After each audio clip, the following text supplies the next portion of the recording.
waxa dumiyay qarankeeni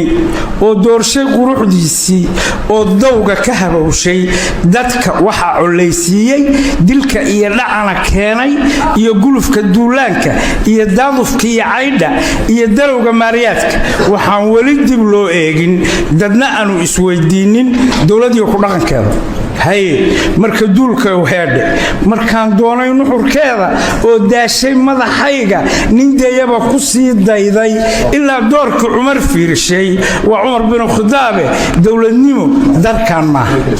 darkan iyo darkaba ma halka laga dayday ma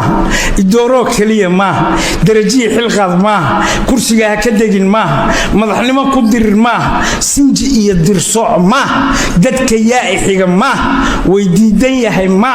way doonaya ma difaaceedu gulf ma dababada qarxada ma diriis iyo qoryana ma wax la darabtiyo baruurteedu sida awlal dibi ma doolaa idaa ma dambarka iyo dhaydeedu caanaha darmaan ma ya wax la dado danteed maaha wax la dibadigana maaha dawladii ku dhaqankeeda midka doonayo gacal leh aniga saana ila sax dugsiga gabaadkeedu dastuurkii ahliga weeye wadar loo degsaday weeye dabadeedna fulay weeye koow cusubkay ku darartaana daraasada cilmiga weeye doogay ku naxdaana daacad iyo garsoor weeye daribtiyo baruurteeda dambarka iyo dhaydeeda waxaan aragu dayn weeye dareenkuna og yahay weeye midka taa ka dudayowna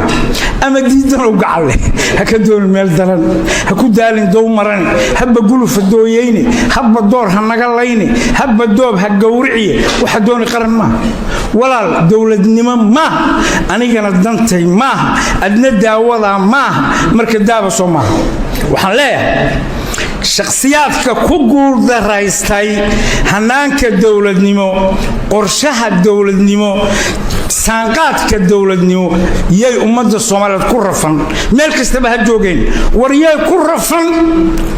qashaabir garaadsay waa soo jeednaa wallaahi baanan idin daynay waa idin kula direynaa noloshayada maaha inaan idin ka gardaranahay waxa iyaga aan idin dhiibanay oo Ilaahay idin dhiibay baan wanaagooda ka rabnaa koow